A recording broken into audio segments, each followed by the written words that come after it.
tout cas, voilà, je veux vraiment que vous soyez bénis ce matin. Je vous invite à chanter librement, danser librement. Il y a de la place, vous voyez, donc vous pouvez faire des gestes, il n'y a pas de problème. Voilà, sentez-vous libre, soyez bénis.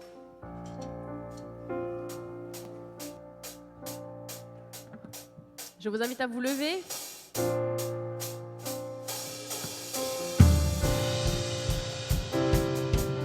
On va louer ensemble le nom de Dieu.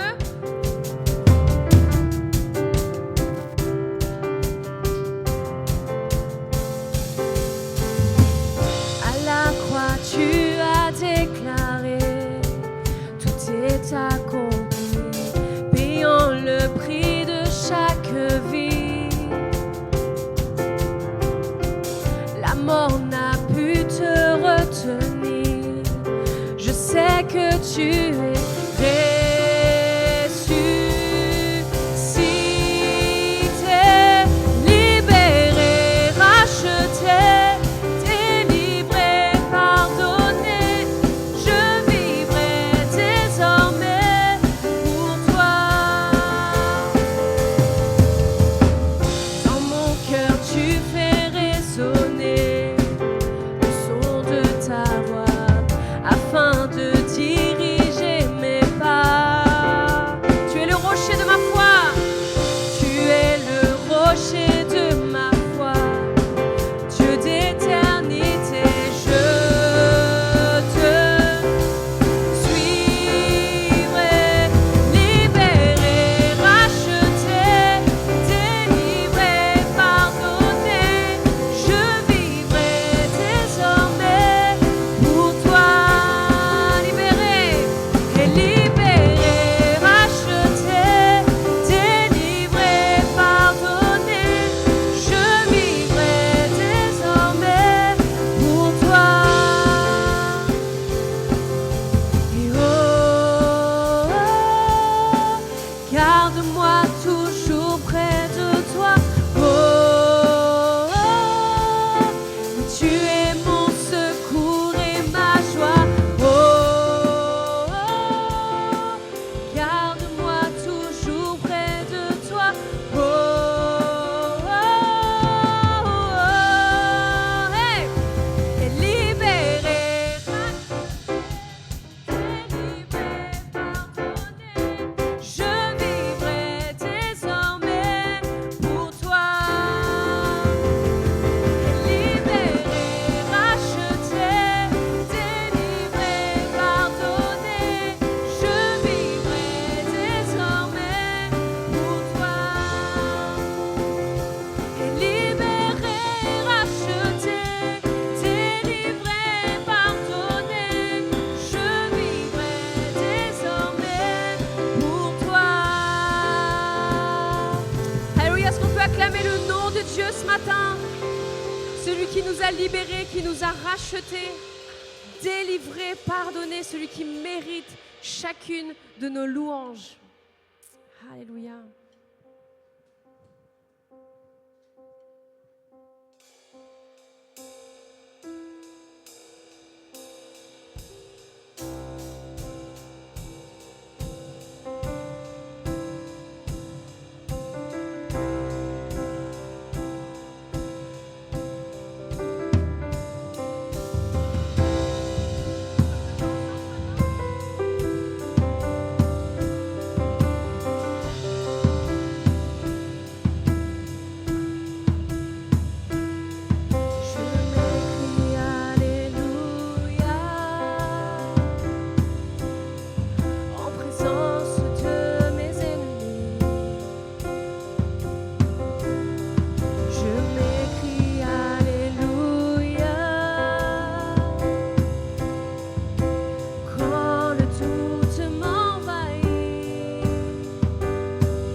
peu plus fort. Oui, chantons un peu plus fort. Chantons un peu plus fort. Chantons un peu plus fort. Chantons un peu plus fort. Oui, chantons un peu plus fort. Chantons un peu plus fort. Oui, chantons un peu plus fort. En présence de mes ennemis. Chantons un peu plus fort. Oui, quand le doute m'envahit. Chantons un peu plus fort. Notre âme est une mélodie. Chantons un peu plus fort. Du ciel tu combats pour ma vie. Et chantons un peu plus fort. En présence de mes ennemis. Chantons un peu plus fort. Oui, quand le doute m'envahit. Chantons un peu plus fort. Et notre âme est une mélodie. Chantons un peu plus fort. Oui, chantons un peu plus fort. Et je chanterai au milieu de la tempête. Avec puissance, je veux déclarer ma louange. Et de la poussière, l'espoir renaît. La mort est vaincue, le roi est vivant. Oui, je chanterai au milieu de la tempête. Avec puissance, je veux déclarer ma louange. De la poussière, l'espoir renaît. La mort est vaincue, le roi est vivant. Oui, je chanterai au milieu de la tempête. Avec puissance, je veux déclarer ma louange. De la poussière, l'espoir renaît. La mort est vaincue, le roi est vivant. Je chanterai, oui, je chanterai, peu importe les circonstances, au milieu de la tempête. Avec puissance, je veux déclarer ma louange. De la poussière, l'espoir renaît. Oui, la mort est vaincue, le roi est vivant. Alléluia, Seigneur. Notre foi repose sur ta victoire, Seigneur. Notre Alléluia, c'est crier que toi, tu as vaincu la mort, que tu as tout vaincu, que maintenant l'ennemi est sous tes pieds, Seigneur. Oh Père, ce matin, nous venons en ce lieu lever nos louanges vers toi. Louer ton nom. Peut-être pas pour les circonstances dans lesquelles nous sommes, mais parce que tu es le roi des rois. Parce que tu es le Dieu vivant. Parce que tu es le Dieu qui nous a sauvés, rachetés, délivrés, pardonnés. Alléluia, Seigneur, tu es le Dieu qui mérite toute louange, toute notre adoration.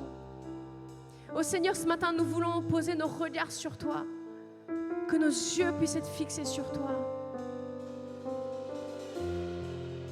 Révèle-toi à nous, Seigneur, ce matin, comme ce Dieu grand, ce Dieu puissant. Alléluia, Seigneur Jésus.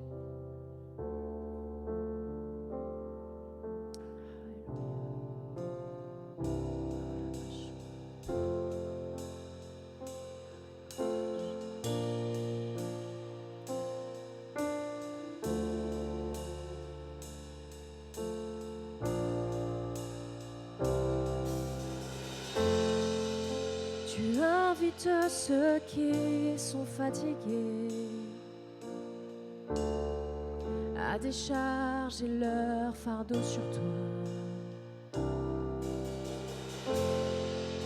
Tu nous promets ta présence et ta paix, et cet amour qui ne finit pas. J'ai tenté par moi-même d'y arriver,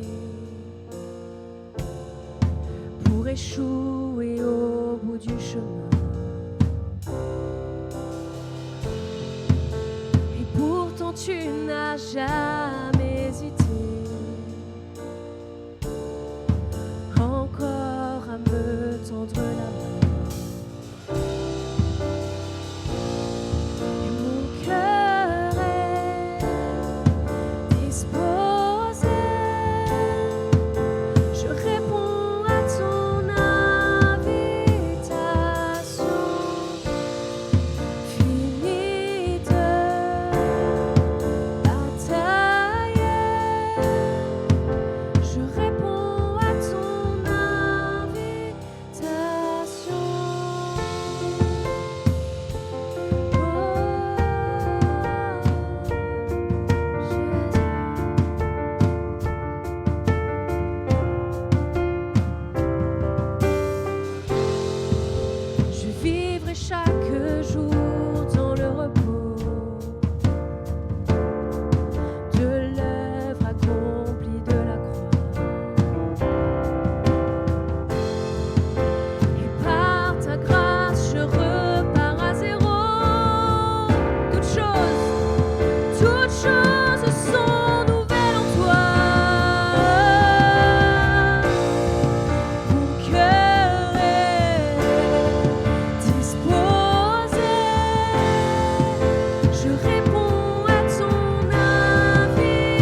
Je m'abandonne à toi, je m'abandonne à toi. Tu renouvelles mes forces lorsque je m'abandonne.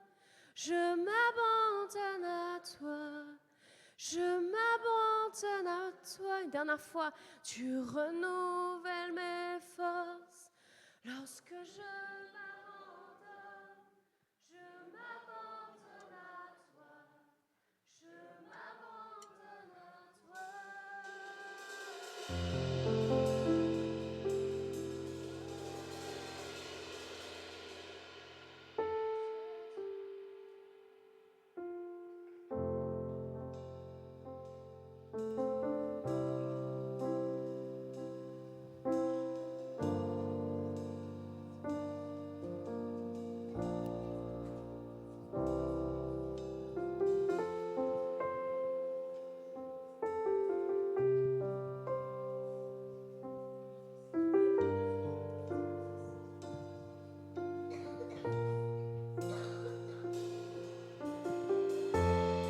Alléluia. Le Seigneur veut nous bénir. C'est son désir le plus cher. Et je voulais faire une petite exhortation avec vous ce matin. Vous encourager pour prendre ce repas de la Cène ensemble. Et je veux prendre 2 versets. Le premier, c'est dans le premier chapitre de Jean, au verset 12. Cependant, à tous ceux qui l'ont reçue et qui croient en elle, elle a permis de devenir enfants de Dieu. En croyant ce que nous dit la parole, en nous associant à cette nouvelle alliance, nous devenons enfants de Dieu.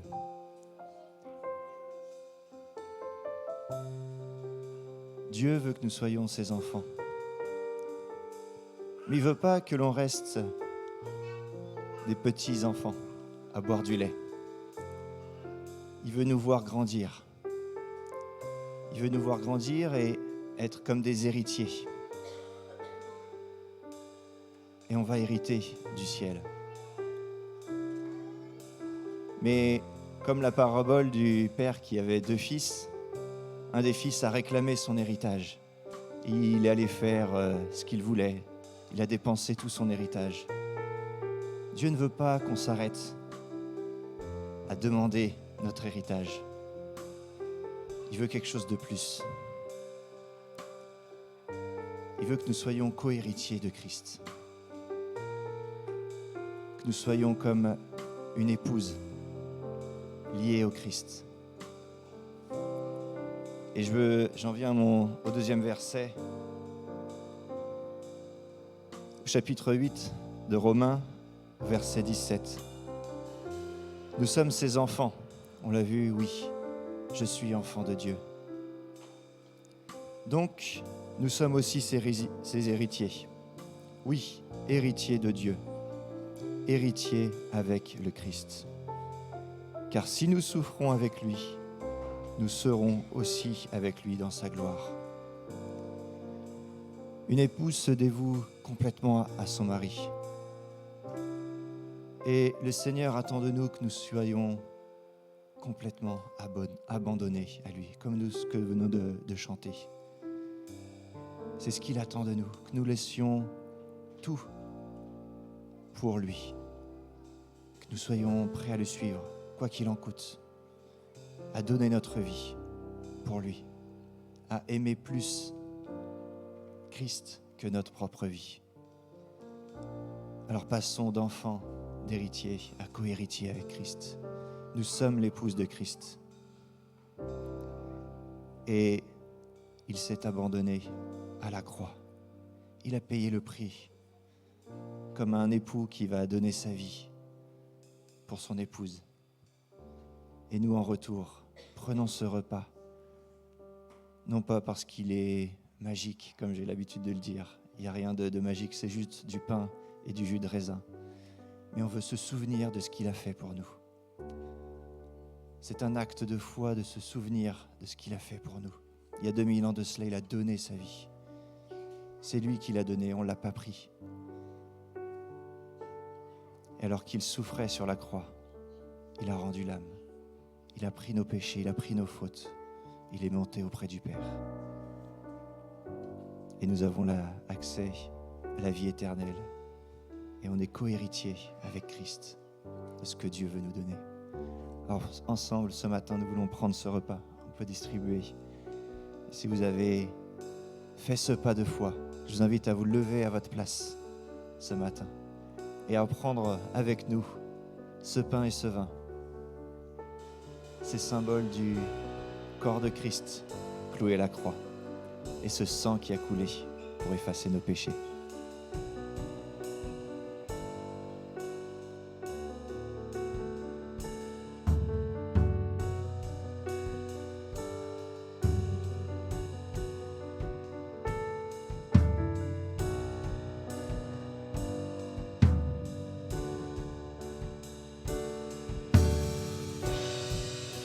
Passion de mon Sauveur, la grâce de notre Dieu, la croix ne laisse aucun doute quant à l'ampleur de son amour.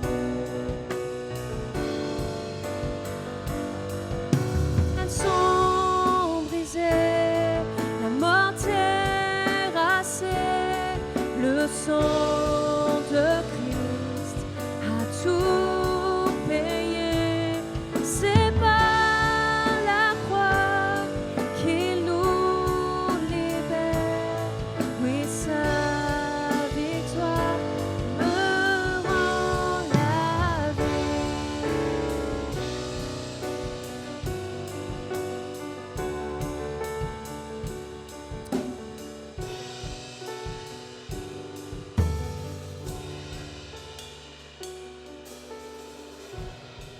Alléluia.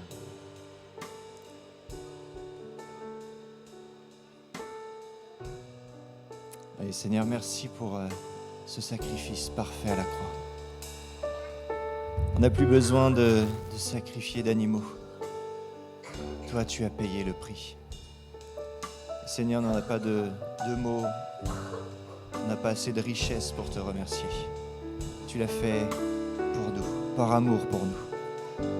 Et Seigneur, merci. Et on veut prendre ce pain, prendre ce vin en mémoire de ce que tu as fait.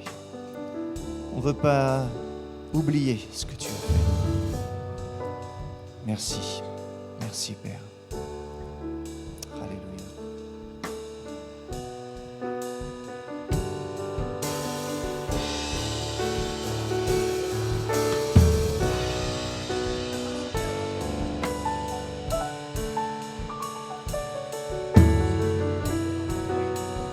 Vous pouvez prendre ce pain et ce vin. Et puis on va ramasser les coupes. C'est lui qui fut condamné, quand ma vie fut pardonnée. Pourtant la mort à ma place, mais sa grâce est ma liberté. Les chaînes sont brisées, la mort terrassée, le sang de Christ a tout payé. C'est par la croix qu'il nous libère. Oui, sa victoire me donne la vie. Je donne ma vie afin d'honorer l'amour de mon Sauveur, mon Rédempteur, l'agneau immolé, à jamais couronné. Gloire à notre Sauveur ressuscité. Je donne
Amen.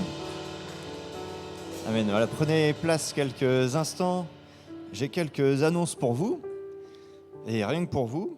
Le 15 septembre, le culte de vision aura lieu.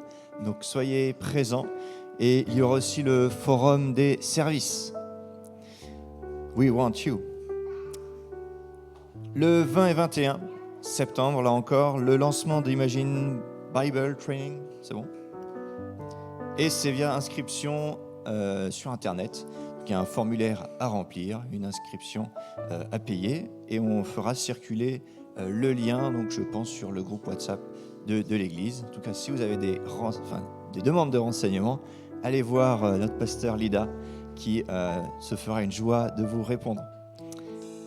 Et le 21, comme c'est le lancement de l'école biblique d'Imagine, eh bien, il y aura Maxi, donc un Argentin qui donne des cours aussi là-bas à Mission.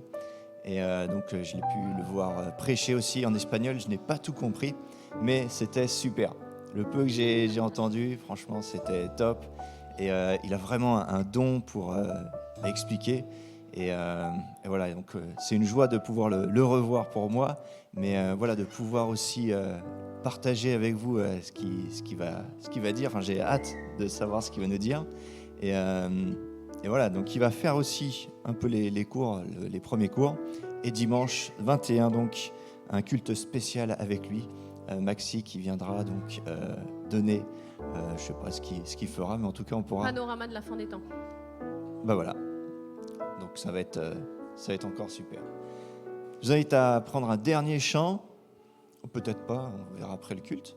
Mais en tout cas, pour maintenant, ça va être le temps de dîmes et offrandes. Donc voilà, les paniers vont circuler. Je vous invite à vous lever pour ce chant. Et puis après, je laisserai la place à Lida qui va nous apporter la parole.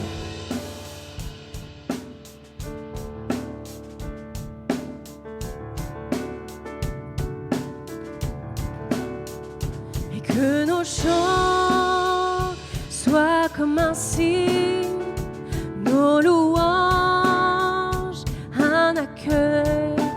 Nous sommes là pour toi. Oui, nous sommes là pour toi. Et que ton souffle vienne des cieux, nous remplir de ta vie. Nous sommes là pour toi. Oui, nous sommes là pour toi.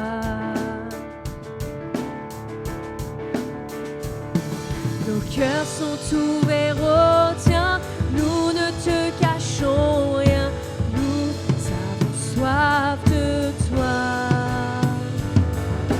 Car tu es le Dieu saint, et toi seul est digne, ô Dieu, que ton feu descend. Et que nos cris soient comme un hymne, que ton nom retentisse. Nous sommes là pour toi. Oui, nous sommes là pour toi. Et avec force, dis un seul mot, et les morts revivront. Car nous sommes là pour toi. Oui, nous sommes là pour toi. Et nos cœurs sont ouverts au tien. Nous ne te cachons rien. Nous avons soif de toi.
Amen. Je vous invite à prendre place. Merci les gars. Est-ce qu'on peut applaudir notre équipe de louanges ce matin?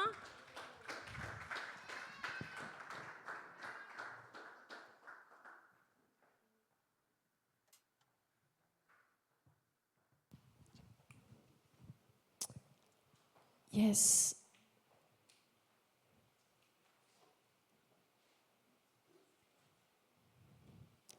J'espère que vous allez bien rentrer de vacances. On a encore des personnes qui vont rentrer de vacances. La rentrée se prépare, les équipes se préparent, les leaders se préparent. Ce week-end, on a les leaders de Imagine Youth, qui est notre ministère de 18-25, qui est parti au Havre, qui se retrouve ce week-end avec les autres responsables aussi de jeunes de l'Union des Églises apostoliques de toute la France pour ce week-end, être encouragés, partager aussi qu'est-ce qu'ils planifient pour cette année. Et puis, et oui, s'encourager les uns les autres, partager les défis, partager les victoires. Et donc, on a hâte que le programme reprenne petit à petit. Vous aurez les infos. Donc, ça va être une bonne année. Est-ce que vous êtes prêts pour une nouvelle année? Est-ce que vous avez passé un bon été? Ça va? Moyen. Bon, on va prier que Dieu puisse nous préparer aussi pour cette nouvelle saison. Vous savez, c'est une nouvelle rentrée. On se prépare souvent à quelque chose de nouveau quand c'est le nouvel an. Hein? Comme si à minuit, tout change. Une nouvelle année commence, on reset. Mais là aussi, c'est un peu une nouvelle année scolaire qui commence.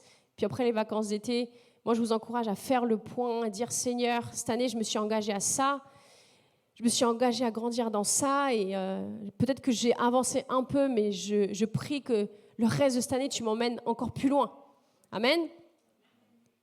Alors aujourd'hui, j'aimerais vous partager un message qui s'intitule « Une vie qui reconnaît la grandeur de Dieu. » Amen. Vous savez, en 2003, on a pris un temps à part en Australie avec Nicolas et Jamie Ternisian qui sont nos amis. Pourquoi? Parce que eux, en fait, ils cherchaient... moi, j'étais en école biblique, donc j'étais contente de revoir mon fiancé déjà. Je suis partie en janvier et Pascal, il m'a rejoint en juin. Et juste après, Nicolas et Jamie aussi nous ont rejoints là-bas. Et donc, on a fait 2 conférences ensemble là-bas. On a servi, c'était vraiment extra. Et en fait, tout au long de ces 2 semaines, en fait, on était avec Nicolas et Jamie. Eux cherchaient un nom pour leur église depuis des années. Et nous, en fait, on sentait aussi vraiment que Dieu nous disait, voilà, il faut donner un nom qui parle aux gens. Parce qu'ici, c'était Église apostolique de Choisy-le-Roi. Et les gens, ils regardaient ça très souvent. Les gens, ils ne savaient pas l'expliquer déjà de notre église. Apostolique, ça veut dire quoi? Ça fait bizarre. Et ça a une signification, mais c'était compliqué parfois de l'expliquer. Puis du coup, on s'est dit, on veut un nom qui parle, qui dise aux gens qui on est. Et puis du coup, on était avec Nicolas et Jamie là-bas. Et pendant ces 2 semaines, on a réfléchi. Jamie était avec son cahier, elle notait, faisait de la calligraphie. Enfin, on réfléchissait à fond, elle est très créa. Et on a vraiment été inspirés par le nom de l'église là-bas. Leur église s'appelle Dream Builders, constructeurs, merci, de rêves. Et en fait, chaque lettre de Dream signifie une valeur de l'église, un principe, quelque chose qu'ils ont envie de voir dans les gens. Et nous, on s'est dit, mais c'est ça qu'il faut. Il nous faut un acronyme. Comme ça, il y aura les valeurs, les principes, ce qu'on a vraiment envie de voir dans les personnes de notre Église et qui donne envie aux autres aussi de rejoindre cette Église et de développer ça dans leur vie. Alors, on a cherché chaque mot, on était inspiré d'un verset, on écrivait le mot, on cherchait les lettres à chaque fois et puis on ne trouvait pas. Et puis, à un moment donné, je crois que c'est Nico qui nous a... on a trouvé un verset qui nous a inspirés. C'est Éphésiens 3, 20, qui nous dit « Or, à celui qui peut faire, par la puissance qui agit en nous, infiniment au-delà de ce que nous demandons, nous pensons, nous imaginons. À lui soit la gloire dans l'Église et en Jésus-Christ, dans toutes les générations, au siècle des siècles. Amen. En fait, dans une des versions, c'est écrit que Dieu fait au-delà de ce que nous imaginons. Et en fait, là, on avait ce mot « imagine » qui est resté en fait dans notre tête. Du coup, Jamie, elle a écrit les lettres. Et en fait, on a commencé à décortiquer chaque lettre et à se dire qu'est-ce qu'on peut... qu'est-ce que nous, on a envie de voir qui se retrouve en fait dans ce mot. Et du coup, on a trouvé le « I », une église qui a une intimité avec Dieu. M, une église qui croit et sème dans sa multiplication, c'est-à-dire partager l'évangile aux autres. A, une église qui démontre un amour sincère les uns envers les autres. G, une église qui sème dans toutes les générations. I, une église dont l'impulsion est donnée par le Saint-Esprit. Et N, une église qui sème dans les nations. Ça regroupe la mission. Et en fait, on s'est dit, mais c'est trop bien. Alors Jamie nous a dit, en E, on avait du mal à trouver. Elle nous a dit, mais non, mais on met un apostrophe, ça fait archi bien. Elle est très dans la créa, donc on s'est dit, voilà. On a validé le truc. Vous savez où on était? On a trouvé tout ça. On était dans un jacuzzi tous les quatre. Franchement, comme quoi, hein, parfois, il faut se relaxer, un petit temps cool. Et là, dans le jacuzzi, on était tous les quatre. Et Jamie, elle a fini de tout écrire sur son téléphone. Et on a dit, merci Seigneur, parce que ce temps, il a porté du fruit. Et du coup, après, 13 ans après, non, pas 13 ans, c'était en 2013. 11 ans après, on est ici. Et en fait, ce verset, ce passage commence par la base. Or, à celui qui peut faire. Ce verset commence par nous parler de Dieu. Tout commence par lui. Tout commence avec lui. Notre foi entière repose sur qui il est, sa grandeur et sa puissance, n'est-ce pas? Cette grandeur que parfois on a du mal à comprendre, peut-être à saisir toute la grandeur de Dieu, car elle nous dépasse. Mais c'est cette grandeur qui l'a amené à envoyer son Fils, Jésus-Christ, vaincre la mort pour nous. Vaincre la mort pour nous et tracer un chemin qui nous ramène à lui, à son cœur. Car c'est ce chemin-là qui avait été brisé par le péché. Et la Bible est pleine de témoignages de personnes qui, dans leur vie, témoignent, réalisent et voient en fait la grandeur de notre Dieu. Et aujourd'hui, je vais juste vous parler de la vie de Daniel. On va s'inspirer de la vie de Daniel. Mais vous avez beaucoup d'histoires dans la Bible où on peut voir comment la grandeur de Dieu est visible et devient concrète. Daniel était un jeune homme qui travaillait pour le roi. Et le roi la Bible nous dit qu'il était content de Daniel. Je vous fais un court résumé. Daniel trouvait tellement de grâce aux yeux du roi que la Bible dit que le roi était prêt à l'établir sur tout le royaume, c'est-à-dire lui donner plus de pouvoir et d'autorité. D'autres hommes ayant moins de pouvoir que Daniel voulaient le faire tomber en cherchant des erreurs dans son travail, mais ils ne trouvaient rien. Car Daniel était quelqu'un d'irréprochable. Alors ils s'attaquèrent à la foi de Daniel, à la foi qu'il avait en son Dieu. Ils sont partis voir le roi pour lui proposer d'édicter une loi qui interdirait toute personne de prier un autre Dieu que le roi lui-même. Et cela, bien sûr, n'a pas arrêté Daniel, qui a continué à prier. Il a été surpris, et ensuite on l'a surpris, et le roi n'a pas eu d'autre choix que d'ordonner ce que son édit, ce que sa loi disait. Et on va lire dans Daniel, on va juste lire 3 versets, Daniel 6, versets 15 à 18. Le roi fut attristé quand il entendit cela. Il prit à cœur de délivrer Daniel, et jusqu'au coucher du soleil, il s'efforça de le sauver. Mais ces hommes insistèrent auprès du roi et lui dirent « Sache, roi, que d'après la loi de Médès et de Perse, aucune interdiction ni aucun décret confirmé par le roi ne peut être modifié. » Alors le roi donna l'ordre de faire venir Daniel et de le jeter dans la fosse aux lions. Le roi dit à Daniel, que ton Dieu, que tu sers avec persévérance, veuille te délivrer. On apporta une pierre et on la plaça sur l'ouverture de la fosse. Le roi y apposa l'empreinte de son anneau et de l'anneau de ses hauts fonctionnaires afin que rien ne puisse être modifié pour Daniel. Le sort de Daniel était scellé. Et il était scellé vraiment par le sceau du roi et en plus le sceau de ses hauts fonctionnaires. Le jugement était tombé sur la vie de Daniel et même le roi lui-même ne pouvait rien faire pour sauver Daniel de ce jugement. Et en fait, cette histoire, le fait que cette fosse aux lions soit scellée de cette manière, que personne ne puisse maintenant intervenir pour la vie de Daniel, m'a ramené à toutes les situations parfois dans notre vie où on a des circonstances, des situations qui sont scellées par les hommes. Comme un diagnostic, peut-être médical, mais peu importe, qui est tombé sur nous. Combien de fois dans la vie nous amène à nous poser la question, est-ce que mon Dieu est-il suffisamment grand pour me sortir de cette situation? Vous savez, on chante Dieu est grand, on applaudit, ouais, Dieu est grand. Mais quand on est dans une situation, quand on voit ce qu'on est en train de vivre, quand on a ce sceau qui est mis sur ce qu'on est en train de traverser, humainement, on se demande, je vais prier, mais est-ce que Dieu peut vraiment intervenir dans cette situation? Est-ce que ça vous est déjà arrivé? Moi, ça m'est arrivé beaucoup de fois.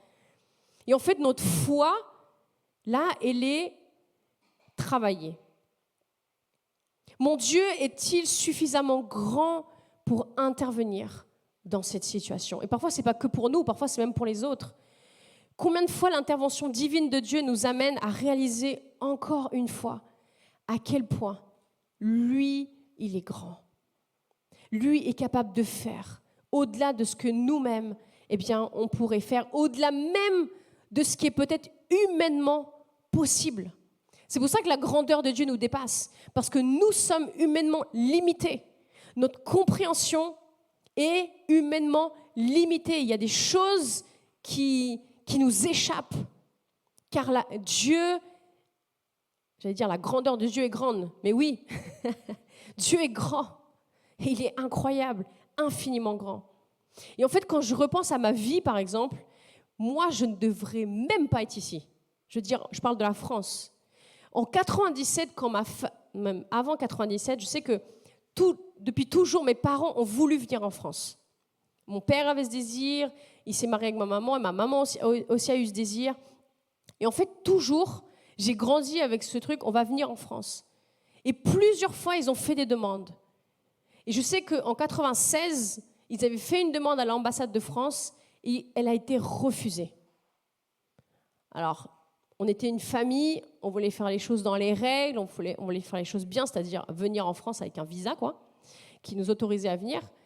Et mes parents étaient toujours, on va demander pour nous 5. Alors, je pense que quand ils ont vu une famille de 5 personnes, ça a été refusé, En plus, même si c'était la guerre en ce moment-là au Pérou et tout ça, ça a été refusé.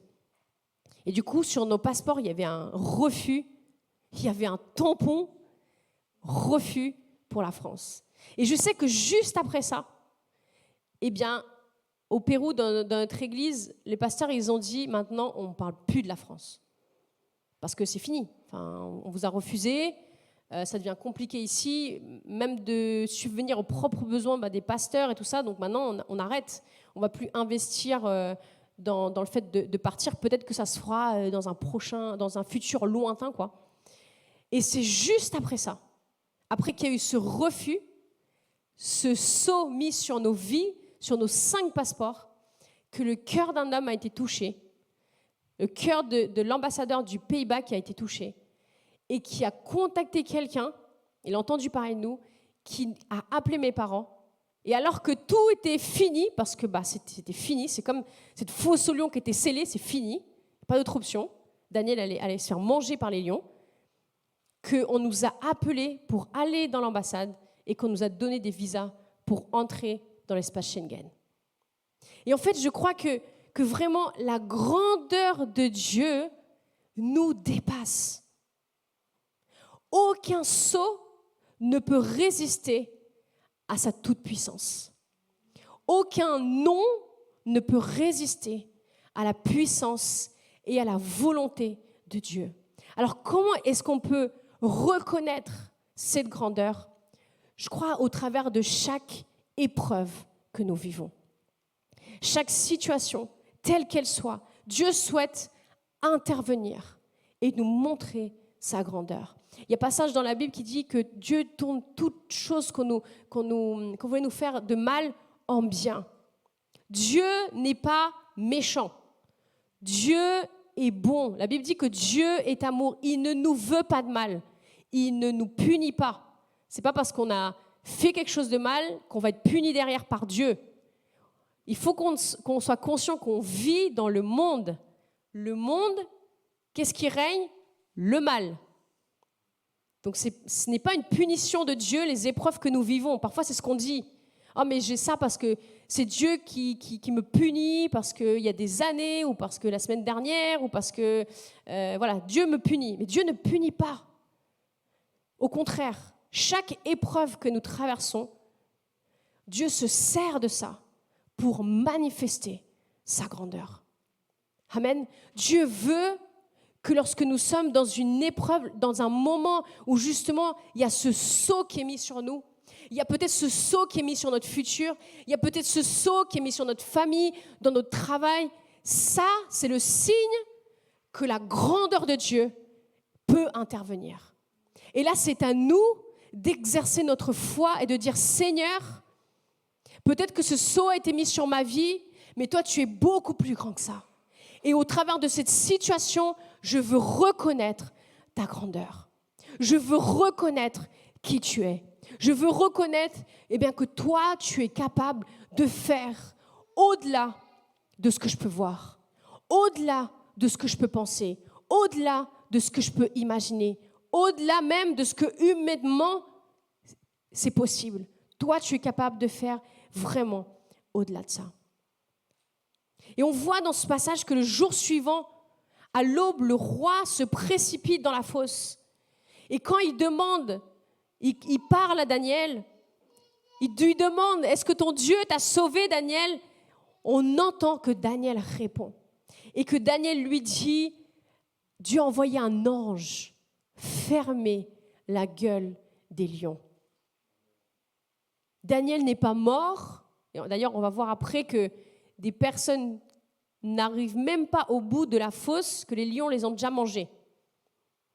Donc Daniel était dans cette fosse et la puissance de Dieu a préservé sa vie. La puissance de Dieu a préservé sa vie. Il n'y a pas de sceau trop scellé pour que la grandeur de Dieu ne puisse le briser. Est-ce qu'on peut croire ça pour nous ce matin? Il n'y a pas de diagnostic trop effrayant pour que la grandeur de notre Dieu ne puisse le changer. Il n'y a pas de tristesse trop profonde pour que la grandeur de Dieu ne puisse la changer en joie. Il n'y a pas d'impasse trop étroite pour que la grandeur de notre Dieu ne puisse créer une sortie. Et il n'y a pas de situation trop difficile où la grandeur de Dieu ne puisse agir. Ça, c'est le Dieu qui t'a sauvé. C'est le Dieu en qui tu as mis ta confiance un jour. C'est le Dieu en qui tu as mis ta foi. Et sache qu'il n'a pas changé. Il est le même, il est le même que le jour où tu l'as rencontré. Et c'est le même aujourd'hui. Et il sera le même demain.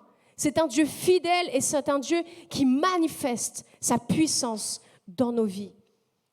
La base de tout, c'est de réaliser cette grandeur. Imaginez-vous, on vit tous les jours sans se soucier en fait de notre réalité, mais en disant que Dieu peut faire au-delà. C'est ce qui nous permet de, quand on vit une situation difficile, ne pas nous effondrer. et dire, mais moi j'ai Dieu. Et Dieu ne m'a pas encore dit quelle est sa volonté au travers de cette situation. Si une porte se ferme, humainement, parfois on est anéanti. Mais c'est là qu'on doit se dire, Seigneur, est-ce que c'est ta volonté? Parce que si c'est ta volonté que cette porte se ferme, je ne peux pas être déçu. Je me réjouis parce qu'il y a autre chose pour moi. Dieu est grand. Et vous savez, Dieu est grand et il a notre vie entre ses mains. Le jour où nous l'avons choisi, nos vies ont été posées entre ses mains et il prend soin de nous. Et ce qu'il veut, c'est manifester sa puissance et sa grandeur en nous. Alors une vie qui reconnaît la puissance de Dieu, c'est une vie qui fixe ses regards sur sa grandeur. Pas sur notre réalité, mais sur sa grandeur. Et deuxièmement, c'est une vie qui est revêtue de la puissance de Dieu. Dieu est capable de faire. Il nous l'a même démontré au travers de la création et de tout ce que nous voyons. Cet été, pour l'anniversaire d'Andrea, le 15 août, on est parti au Futuroscope. Et on a pu entrer dans... Comment ça s'appelle? T'es allongé, tu vois les étoiles? Planétarium. Et c'était incroyable. Parce que bon, il raconte beaucoup de choses et il nous raconte beaucoup de choses qu'ils ont cherchées, étudiées, et avec une certaine certitude aussi de ce qui va se passer pour notre planète. Mais c'était une découverte incroyable de voir comment, en fait, la création de Dieu est tellement vaste et tellement parfaite. Tellement vaste et tellement incroyable. Et on était là, tous les 6, en train de regarder toutes ces étoiles, ces planètes, et écouter toutes ces explications. Et en fait, franchement, la seule chose que je pouvais me dire en moi, c'est « Wow ! À quel point Dieu est grand ! À quel point la création de Dieu est vaste, énorme, et nous dépasse tellement, quoi. » Et là, je me dis, nous, on est un tout petit point infime dans tout ça, et notre vie l'importe. Notre vie l'importe. Peu importe, exactement de la même manière comme tout ce que lui, il a créé. Et Dieu, en fait, on voit donc sa grandeur au travers de la création. On voit comment il a agi lorsque, par exemple, dans la Bible, il a ouvert la mer en deux pour laisser passer le peuple. On voit qu'il a nourri son peuple pendant 40 jours dans le désert.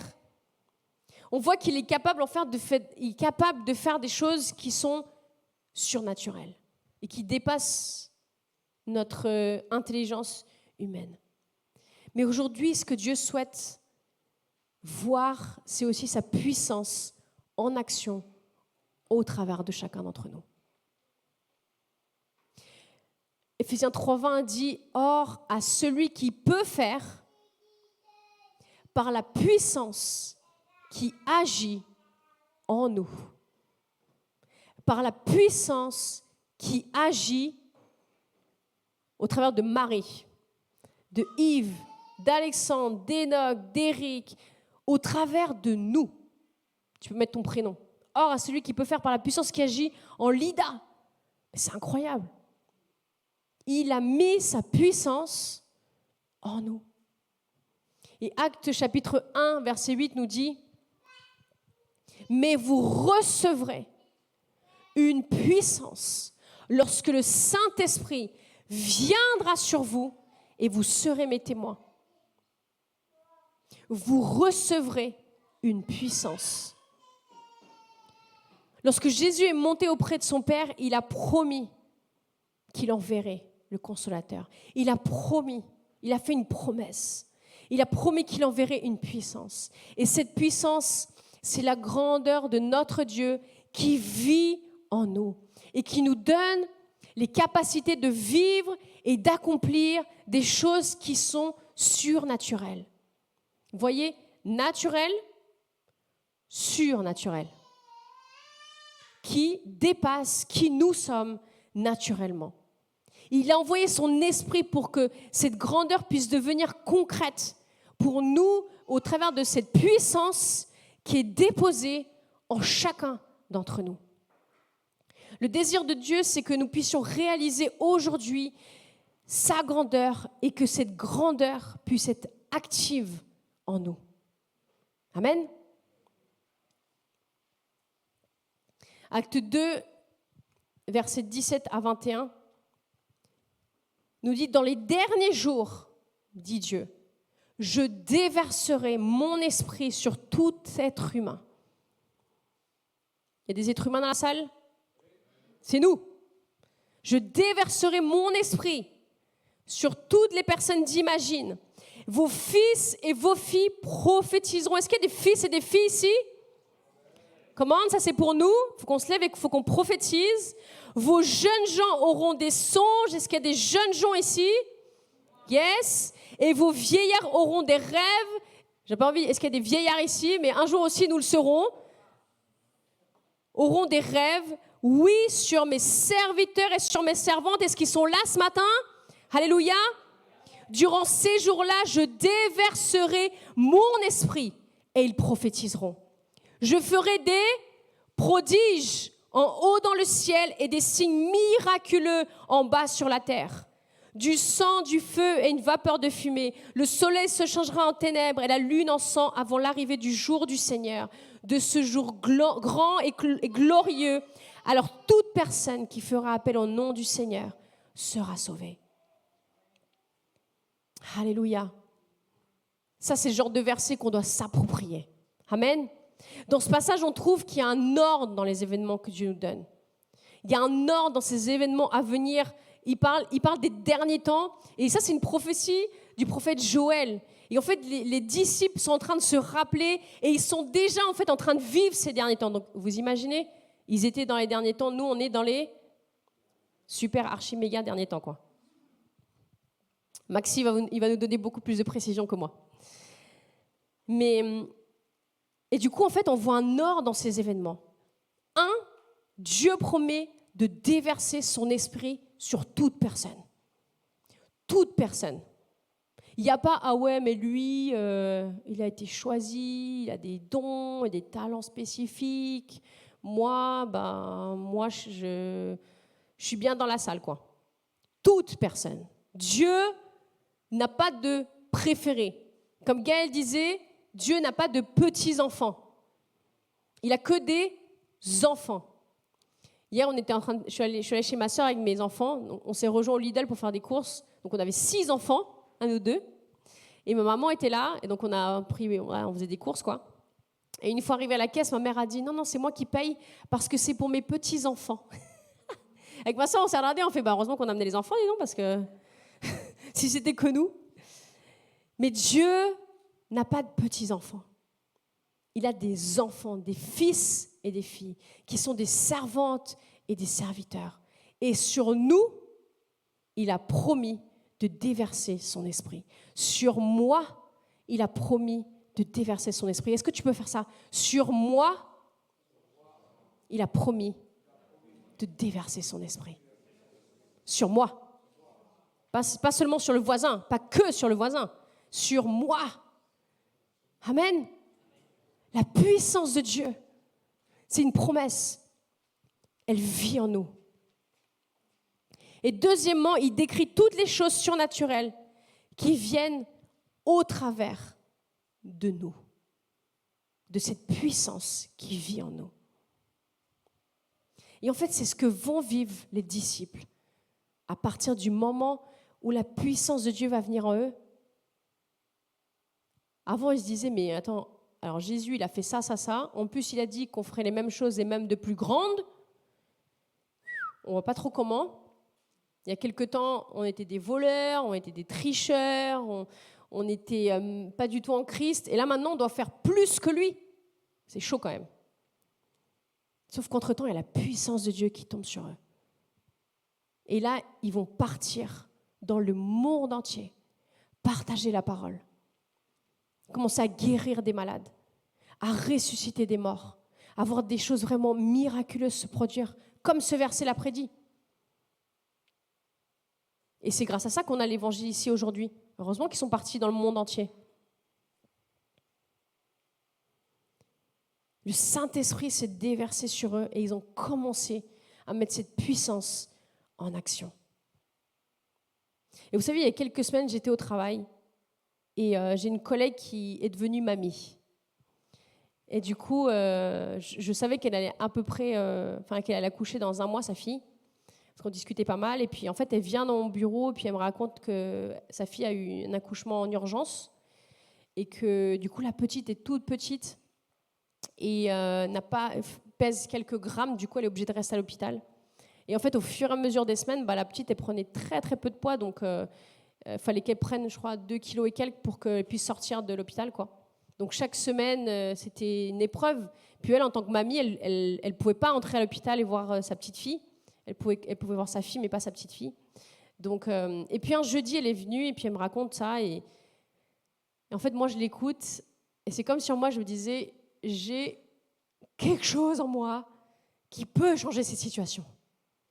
Je peux prier pour elle. Et vous savez, c'est le moment où on se dit, est-ce que j'ose demander ou est-ce que j'écoute juste c'est ce qu'elle est en train de traverser, quoi.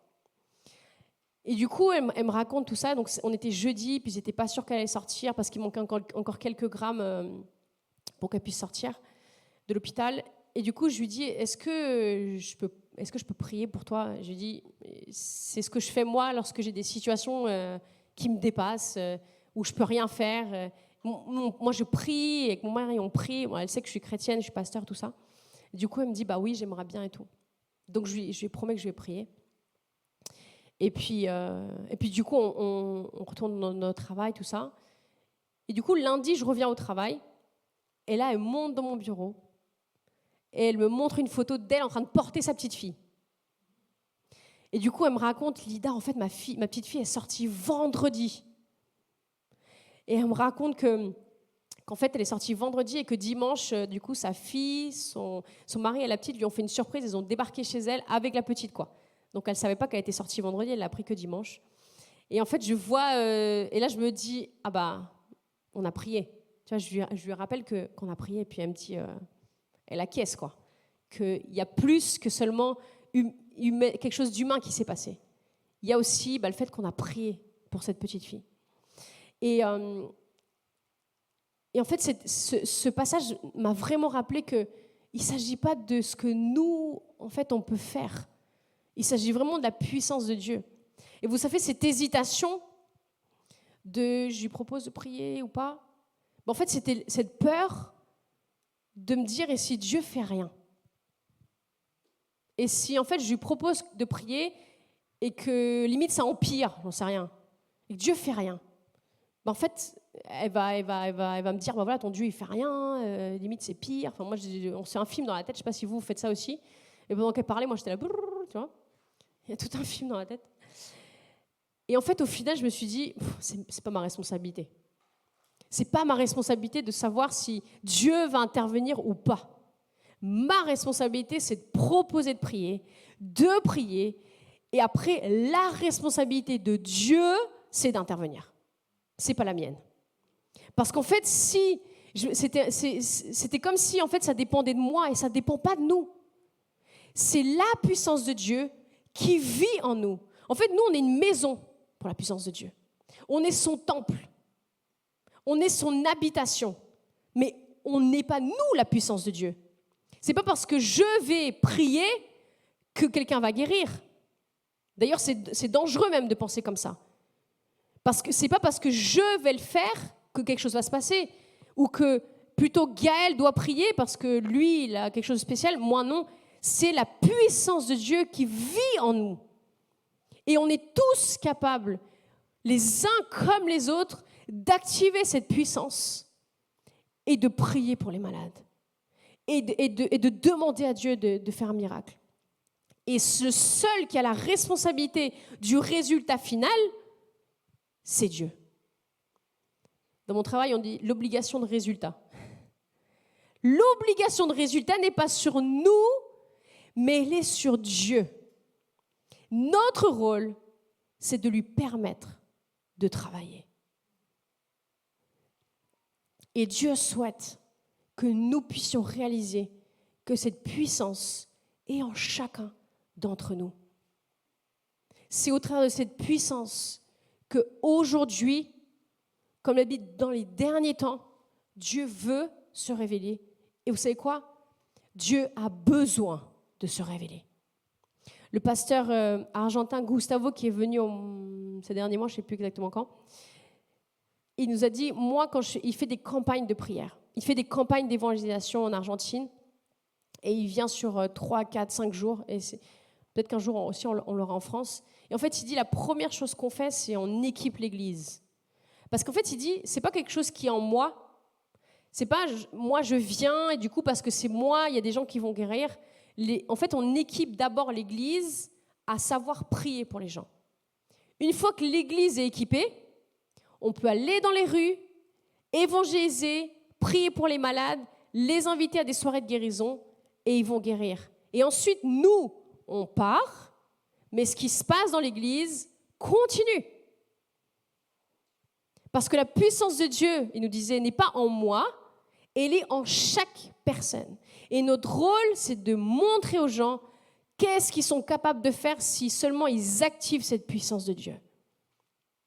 Et c'est notre responsabilité de savoir si on veut que cette puissance qui est en nous soit endormie ou soit en action. C'est à chaque fois qu'on va ouvrir la bouche ou qu'on va faire un pas de foi qu'on va autoriser à cette puissance de Dieu d'entrer en action, de l'activer. Chaque fois qu'on reste en retrait, chaque fois qu'on dit non mais j'ai peur, mais il se passe si. C'est comme si on disait à la puissance de Dieu, calme, tranquille, je sais que tu es là, c'est cool, mais reste dans un petit coin. J'ai pas envie que ce soit trop dangereux. Mais la puissance de Dieu, c'est dangereux. Et c'est censé nous emmener, nous défier, avoir des choses incroyables. Ce qu'on lit dans ce passage, les disciples, eux, ils disent c'est pour nous. Parce que c'est les derniers temps, ils pensent que c'est les derniers temps qu'ils sont en train de vivre. C'est ce qu'ils sont en train de déclarer, ça y est, c'est la fin.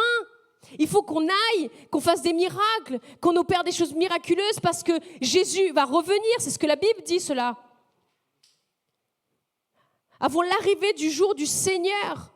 Alors vous imaginez, si à ce moment-là, il y avait déjà une urgence, on vit encore plus dans l'urgence de pouvoir démontrer la puissance de Dieu là où Dieu nous a placés, afin que lorsque le Seigneur revienne, il puisse avoir cette moisson d'âmes. Il puisse y avoir des personnes qui se tournent vers Jésus-Christ. Pourquoi est-ce que Dieu opère des choses miraculeuses? Pour faire grandir notre foi.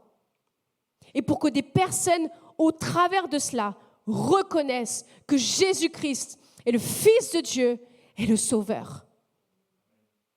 Ce n'est pas que pour nous, c'est aussi pour que des personnes puissent voir qui il est.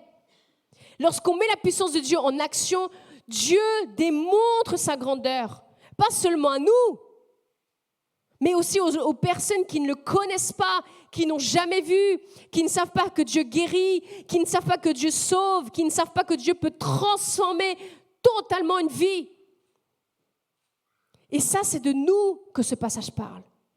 Dieu veut déverser son esprit en nous, afin que nous puissions faire, que nous puissions voir cette puissance en action.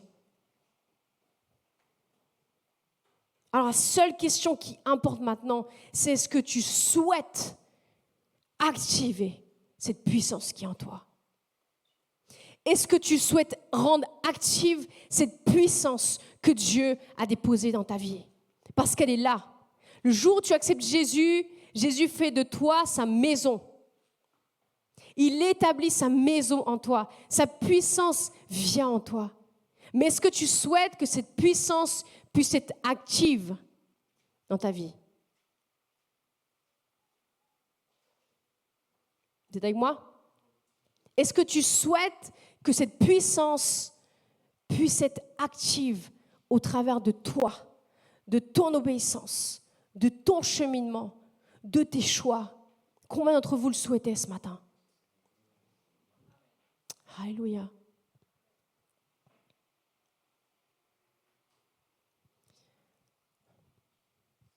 Si on revient à l'histoire de Daniel, j'aimerais vous lire quelle était la réaction de Daniel lorsque le roi a établi le décret que toute personne qui ne s'inclinerait pas devant sa statue serait jetée dans la fosse aux lions.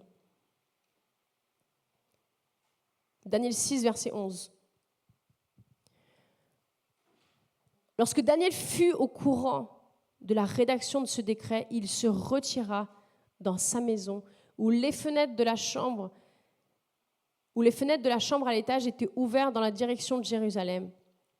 Et 3 fois par jour, il se mettait à genoux, il priait et il exprimait sa reconnaissance à Dieu, tout comme il faisait avant. Décret ou pas décret, vie en danger ou pas vie en danger, Daniel a continué il est resté fidèle à son Dieu. Il avait compris ce qui était en train de se tramer. Il a compris que sa vie était en jeu. Mais cela n'a rien changé à sa position envers Dieu. Cela n'a rien changé de son temps avec Dieu. Ses louanges qu'il élevait vers son Dieu étaient toujours là. Lorsque Daniel a pris le décret, il ne s'est pas amusé à désobéir. Il a juste continué à faire la seule chose qui pourrait le sauver de quelques coups montés, c'est louer son Dieu, prier son Dieu, avoir cette communion avec son Dieu. Il y allait prier. Et vous savez, dans certains moments, nous allons nous aussi devoir prendre position et continuer à être obéissants à Dieu. Et je crois que ça va être de plus en plus, car le monde dans lequel nous vivons, nous allons même devoir enseigner à nos enfants à tenir ferme dans leur position, à tenir ferme dans ce qu'eux ils croient être bon. Car la parole dit que dans les derniers temps, ce qui est bien sera mauvais, ce qui est mauvais sera bien. C'est des choses qu'on vit déjà. C'est des choses qu'on vit déjà. Aujourd'hui, on ne sait plus qu'est-ce qui est mauvais, qu'est-ce qui est bien. Il n'y a plus de repères, il n'y a plus de ligne bien, mauvais. Ça dépend comment tu le vois. Ça dépend où tu es, avec qui tu es. Et je crois qu'on va vivre des temps comme ceux de Daniel, où prendre une position droite face à Dieu va être difficile. Et en fait, on voit ici que ce qui précède la puissance aussi de Dieu dans la vie de Daniel, c'est son obéissance, sa constance, sa rigueur, de voir comment il est resté droit devant Dieu, peu importe les circonstances. Il aurait pu se cacher, il aurait pu dire maintenant c'est un peu dangereux, donc on va peut-être prier que le matin et le soir, on enlève le midi. Hein, le matin et le soir, ça va, les gens peut-être sont encore chez eux, le midi, bon. Ou alors, la statue est là, on va peut-être... Bon, je vais peut-être juste faire comme ça, hein, pas mettre à genoux complètement, juste comme ça. Comme ça, on me confond un petit peu avec la masse, histoire que je ne me fasse pas trop repérer. Mais Daniel a refusé. Daniel est resté droit. Et en fait, le monde aujourd'hui nous fait croire que juste un petit peu, c'est pas très grave. Sauf que le juste un petit peu nous éloigne complètement de ce que Dieu veut pour nous. Nous éloigne complètement de cette vie où, en étant obéissant à Dieu, on voit la puissance de Dieu agir en nous. Est-ce que ça vous est déjà arrivé d'être dans des situations, je n'ai pas d'exemple tout de suite, mais parce que ça me vient à l'esprit, où vous êtes face à un problème et que vous pensez qu'en agissant, vous allez réussir à le résoudre, et en fait, c'est pire. Après, c'est pire. Et en fait, c'est pire. Alors qu'en fait, tout ce qu'on aurait dû faire depuis le début, c'est avoir confiance en Dieu. C'est demander à Dieu d'intervenir. Parfois, en essayant de sauver le truc, on s'enfonce. Mais ce que Dieu il veut, c'est qu'on puisse poser nos regards sur lui, qu'on puisse rester droit dans ce que lui nous dit, être obéissant, afin que cette puissance qui est en nous puisse nous montrer le miraculeux que lui est capable de faire. Dieu va permettre, au travers de cette situation, que en fait, Daniel va faire au-delà de ce qu'il pense faire. Peut-être qu'il continue à prier pour sauver sa vie, mais il va faire bien plus que ça. Il va même convaincre le roi de la puissance de son Dieu.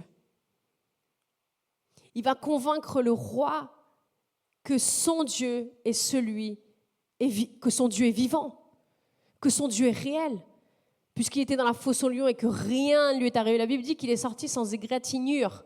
Genre, les lions, ils l'ont même pas griffé, quoi. Rien. Sans un poil de lion sur lui.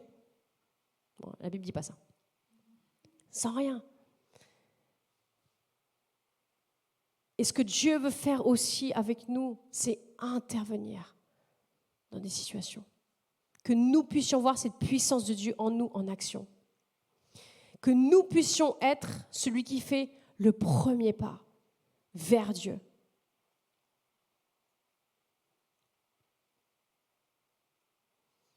Et en fait, je crois que c'est aussi simple que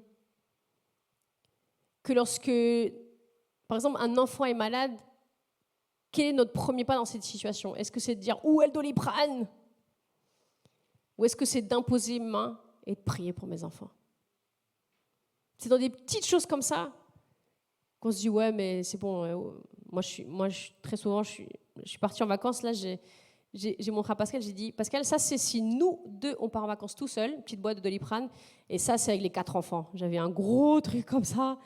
J'ai mis des antibiotiques, j'ai mis des trucs pour les oreilles, j'ai mis des trucs pour les yeux, j'ai mis le sérum Phi, le pchit pour le nez, le truc pour les poux, le truc pour les tiques, j'ai tout mis. J'avais un gros sac comme ça, je pense qu'on l'a pas ouvert, mais c'était au cas où.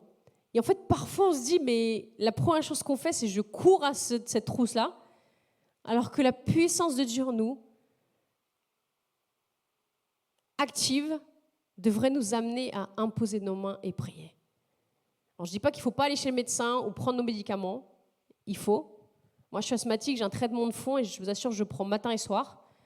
Mais je prie et je sais qu'un jour, Dieu va me guérir. Mais on doit aussi activer cette puissance en nous. Quel est le premier pas que nous faisons lorsqu'on se trouve face à un mur? Quel est le premier pas que nous faisons lorsqu'on se trouve face à cette fosse qui est scellée sur nous? L'appel à un ami, ça devrait être l'appel à Dieu. Seigneur, interviens. Seigneur, je sais, peut-être que j'ai plein de solutions à mon problème, plein de manières de solutionner cette histoire, mais la meilleure des manières, c'est celle que toi, tu as.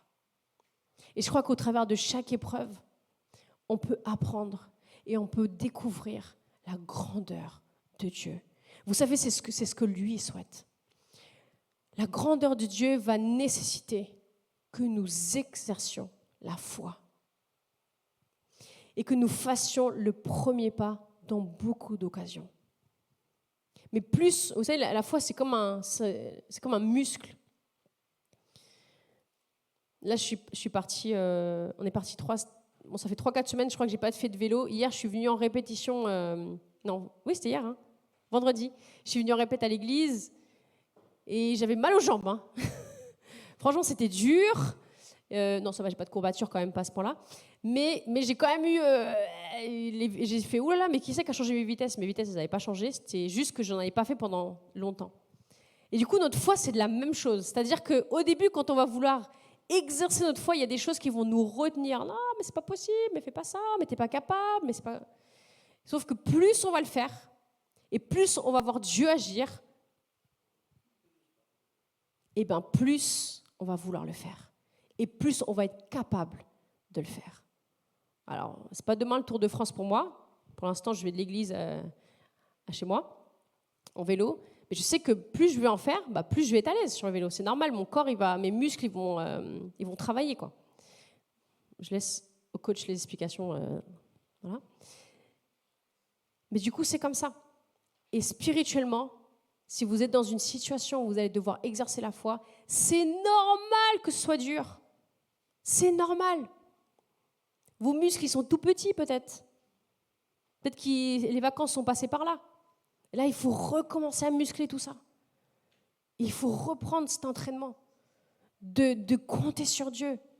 La puissance de Dieu qu'on a peut-être laissé endormie là pendant les vacances, parce qu'on n'a peut-être pas pris notre Bible en vacances, ou parce que les grasses maths étaient présentes, ou parce qu'on n'a pas eu le temps de nous concentrer sur Dieu. Là, c'est le temps de ressortir tout ça et de muscler. Hein? Commencer à faire des abdos, là, spirituels, des squats. Et ça va faire mal au début. Ça veut dire que ça va nous coûter de dire à une collègue, est-ce que je peux prier pour toi? De peut-être dire à quelqu'un de notre famille, je vais prier pour cette situation, parce que je sais que Dieu peut faire quelque chose. Ça va nous coûter, vous allez voir, ça va tourner 100 000 fois dans votre tête avant. Ah ouais, mais s'il te rejette, tous ces trucs-là, c'est quand ça fait mal. Vous voyez, quand on fait du sport, ça fait mal, c'est ça. Toutes les questions qui tournent là, c'est ça. Sauf qu'une fois qu'on va le faire, après, ça va devenir de plus en plus un réflexe. Est-ce que je peux prier pour toi? Parfois, je vois des gens à la fin du culte dans le jardin qui prient les uns pour les autres. Mais c'est ça. On est là pour le corps de Christ est là aussi pour qu'on puisse prier les uns pour les autres, qu'on puisse exercer notre foi et qu'on puisse dire, Joe, t'as pas la foi? Moi, je l'ai. Je vais prier pour toi. Ok. Et du coup, là, je suis en train de muscler ma foi, mais je suis en train de réveiller sa foi. Vous voyez? Jean-Evie, tu as plus de foi que moi. Viens, prie pour moi, s'il te plaît. Là, j'en peux plus, j'ai une situation difficile, prie pour moi. Et là, je suis en train de lui dire quoi? J'ai besoin que ta foi encourage la mienne. J'ai besoin que ta foi, j'ai besoin que tu montres comment faire des squats afin que je puisse en faire. Et ça, c'est la vie spirituelle. C'est que les uns les autres, on puisse se faire grandir notre foi. Pourquoi est-ce qu'on partage des témoignages? Pourquoi est-ce que les baptêmes sont trop puissants? Parce que quand on raconte, quand on voit des vies transformées, parce qu'en fait, ça fait grandir notre foi. Vous ne sentez pas les dimanches de baptême, vous rentrez chez vous, vous êtes « Waouh, tout ce que Dieu peut faire parce que quelqu'un a invité quelqu'un à l'église. Et si moi je le faisais ?» Et qu'est-ce qui se passe dans la semaine? Non, mais en fait, c'est parce que c'est lui. Profitons de ça pour construire notre foi. Construire notre foi. Et que nous puissions être des personnes qui vivons en ayant activé la puissance qui démontre la grandeur de Dieu. Est-ce qu'on croit que Dieu est grand? Vite fait, hein? Est-ce qu'on croit que Dieu est grand? Est-ce qu'on croit en la grandeur de notre Dieu, en sa puissance? Et pas seulement en ça, mais qu'il a déposé cette puissance en nous. Il ne s'agit pas de nous, de si on est timide ou pas timide, doué ou pas doué, petit ou grand ou maigrichon ou avec quelques petits kilos en trop. Il ne s'agit pas de cela. Il s'agit juste de la puissance que Dieu a déposée en nous. Et Dieu souhaite, et ce monde a besoin que cette puissance en nous puisse être active. Le monde a besoin, ta famille a besoin, ton épouse a besoin, ton mari a besoin, tes enfants ont besoin que tu actives cette puissance qui est en toi et qui peut-être sommeille en ce moment. Tu peux m'aider, Eric? Alléluia. Et combien d'entre vous ce matin avez envie d'être de ceux qui vivent cette puissance de Dieu au quotidien? Peut-être que vous la vivez déjà. Je ne vais pas vous dire, il n'y a aucun ici qui le vit, il faut qu'on soit... Mais Dieu a toujours plus à nous donner. La foi, c'est grandir et grandir et grandir. Il faut qu'on devienne ces gros bodybuilders là, comme ça. Où la foi est développée.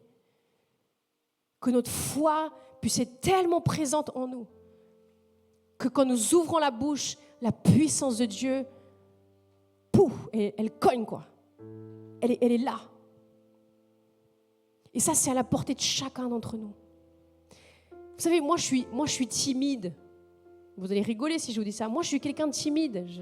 Je raconte très souvent à des personnes qui me disent « Moi aussi, je suis timide. Moi, je suis timide, mais toi, tu n'es pas timide. » Je suis quelqu'un de timide.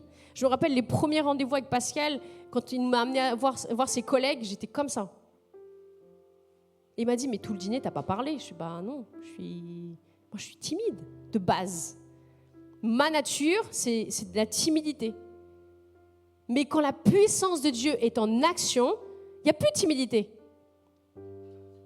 C'est pas parce que j'ai des capacités surhumaines de parler ou de communiquer. C'est parce que j'ai décidé de dire oui à ce que Dieu voulait pour ma vie. Peut-être qu'un jour, j'aurais pu dire, Seigneur, je suis timide, c'est quoi, je choisis quelqu'un d'autre pour parler. Parce que j'arriverai jamais. Mais j'ai dit oui au Seigneur. Et j'ai commencé à marcher avec lui. Et aujourd'hui, regardez, je suis là. Mais je vous assure, je suis timide. J'ai ça dans ma nature. Mais quand la puissance de Dieu, elle est active en nous, il n'y a pas de timide ou extraverti ou de petit ou de grand, peu importe. C'est parce que ce n'est pas nous. C'est la puissance de Dieu. Il n'y a pas je maîtrise bien la langue française ou je maîtrise moins la langue française. Dieu nous donne les mots. Dieu est celui qui agit en nous. Et c'est ce que Dieu souhaite faire au travers de chacun d'entre nous. Est-ce qu'on peut se mettre debout ce matin?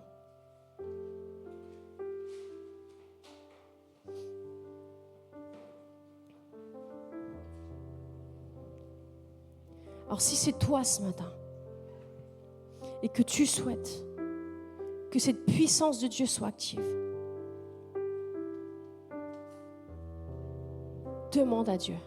Mets ta main sur ton cœur et dis, viens Saint-Esprit.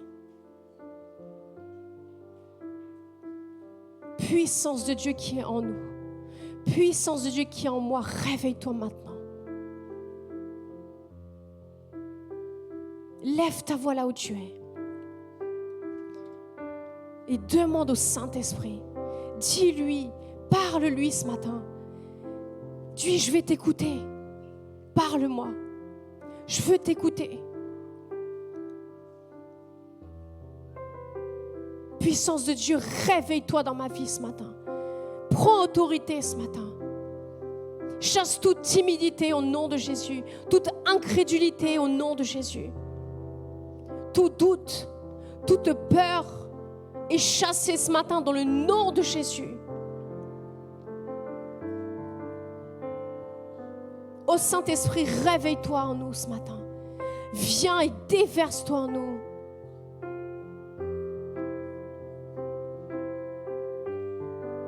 Déverse-toi en nous.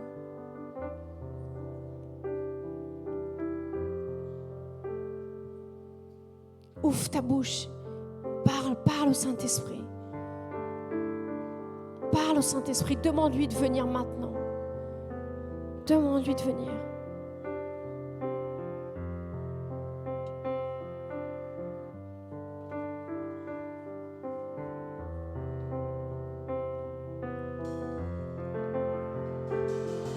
C'est entre toi et Dieu ce matin. Il ne s'agit pas de ce que moi je peux te donner, il s'agit de ce que toi tu peux puiser dans la puissance de Dieu. Lève ta voix ce matin. Demande-lui d'intervenir dans tous ces domaines dans ta vie peut-être où il y a un sceau qui a été mis.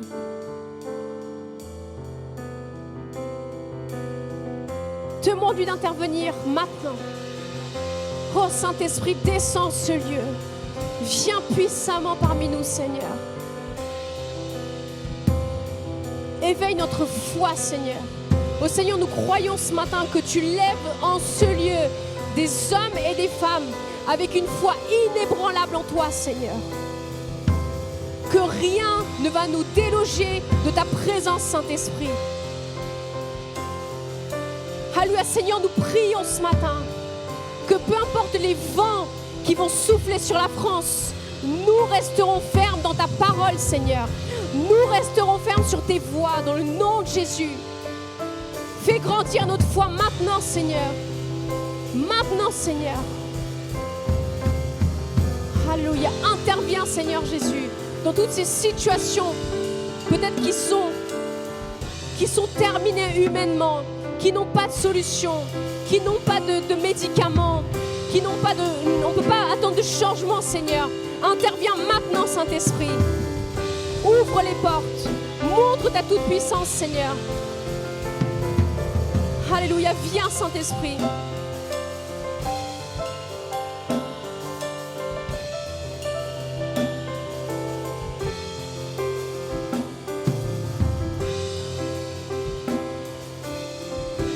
Viens, Saint-Esprit. Alléluia. Lève ta voix là où tu es. Lève ta voix. Commence à louer Dieu pour sa grandeur. Commence à le louer pour sa grandeur. Commence à lui dire, tu es grand, Seigneur. Je reconnais ce matin que tu es un Dieu grand, Seigneur. Aide-moi à voir à quel point tu es grand, Seigneur. Manifeste ta grandeur dans ma vie, Seigneur. Viens, Seigneur Jésus. Montre-moi à quel point tu es grand. Montre-moi ta grandeur, Père. Manifeste-toi à moi, Seigneur. Viens intervenir, Seigneur. Touche nos cœurs ce matin, Seigneur. Ouvre nos yeux spirituels sur qui tu es, Seigneur Jésus. Ouvre nos yeux, Seigneur, sur qui tu es. Que nous puissions avoir nos yeux fixés sur qui tu es. Peu importe nos problèmes, peu importe nos circonstances, peu importe les portes fermées devant nous. Tu es plus grand que tout cela, Seigneur. Tu es bien plus grand que tout cela, Seigneur. Alléluia, Jésus. Commence à le louer pour sa grandeur. Tu es grand. Tu es grand. Tu es grand. Alléluia, tu es un Dieu grand, Seigneur. Ton amour est tellement infini, Seigneur, pour nous. Que notre vie entière ne suffirait pas, Seigneur, pour te louer et t'adorer. Nos mots ne suffisent pas, Seigneur, pour décrire qui tu es, pour décrire ta grandeur. Mais nous voulons vivre une vie, Seigneur, pour toi. Une vie qui t'honore, Seigneur. Une vie qui te montre au monde, Père.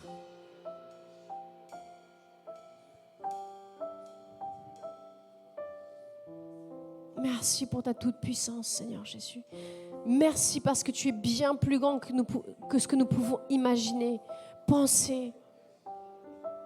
Merci pour qui tu es. Merci, Seigneur.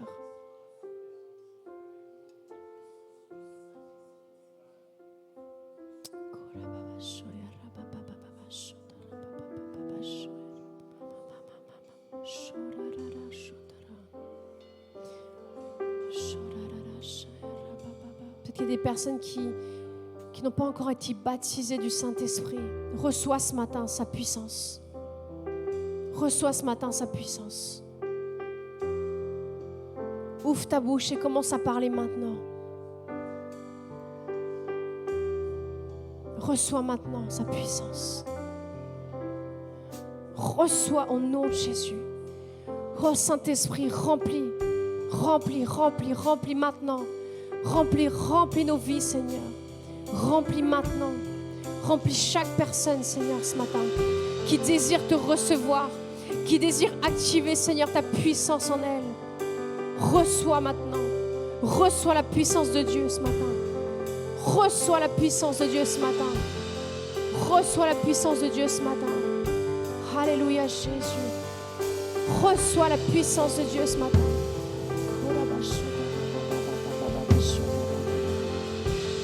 Remplis-nous, Saint-Esprit.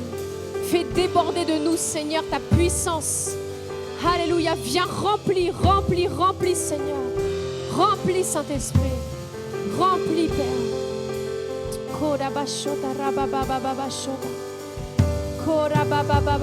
Que ceux qui parlent en langue puissent lever leur voix maintenant. Saint-Esprit, agis, Seigneur, ce matin. Agis.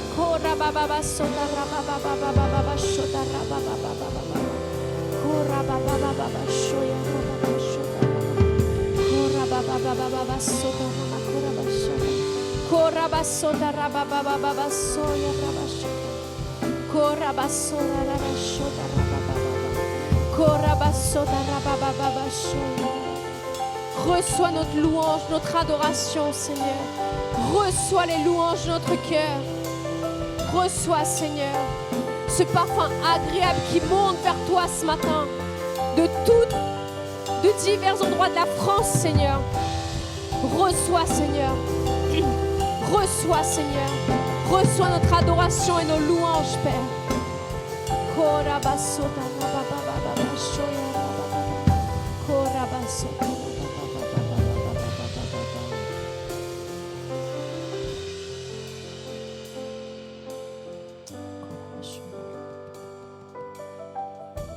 Oh, viens, Esprit. Et viens, Esprit de Dieu, brûle comme un feu qui consume. Consume-moi ici dans ta présence. Je m'abandonne à ta gloire, pour ta gloire. Viens, Esprit de Dieu, brûle comme un feu qui consume. Oui, consume-moi ici dans ta présence. Je m'abandonne à ta gloire, pour ta gloire. Viens, Esprit de Dieu, brûle comme un feu qui consume. Consume-moi ici dans ta présence. Je m'abandonne à ta gloire, pour ta gloire. Fleuve de vie, fleuve de vie, viens jaillir en moi. Immerge-moi dans ta beauté. Aie yeux ouverts, déferle sur moi. Restaure-moi dans ta gloire. Viens, Esprit de Dieu, brûle comme un feu qui consume. Consume-moi ici dans ta présence. Je m'abandonne à ta gloire, pour ta gloire. Viens, Esprit de Dieu, brûle comme un feu qui consume. Consume-moi ici dans ta présence. Je m'abandonne à ta gloire, pour ta gloire. Oh, pour ta gloire. Oh Jésus, pour ta gloire.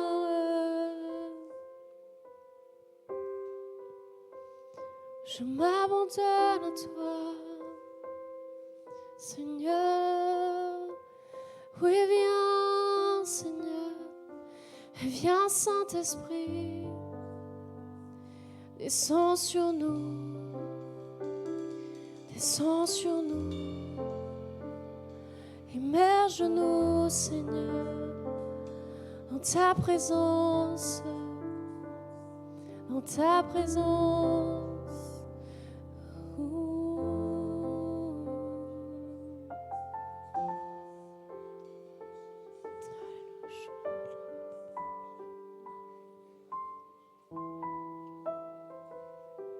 Merci Père pour ce que tu fais ce matin parmi nous.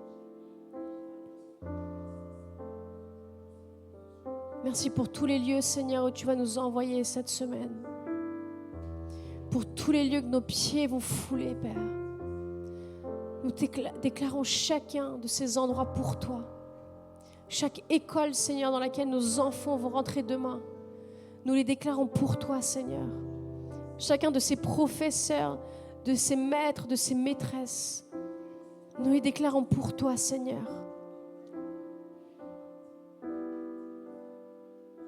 Chacun de nos lieux de travail, chaque voisin que nous allons croiser, nos familles, Seigneur, dans lesquelles nous vivons. Oh Seigneur, permets-nous de pouvoir démontrer ta puissance.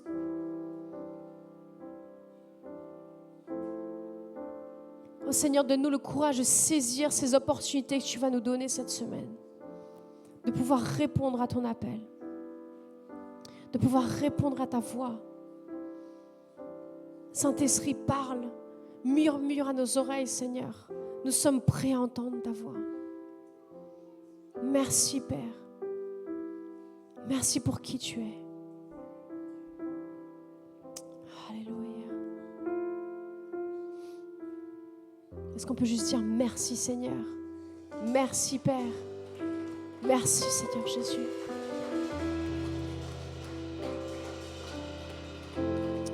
Alléluia. Je vous souhaite un bon dimanche sous ce beau soleil. Que Dieu vous bénisse. Et témoignons de Dieu là où nous serons dès maintenant. Bonne semaine à tous.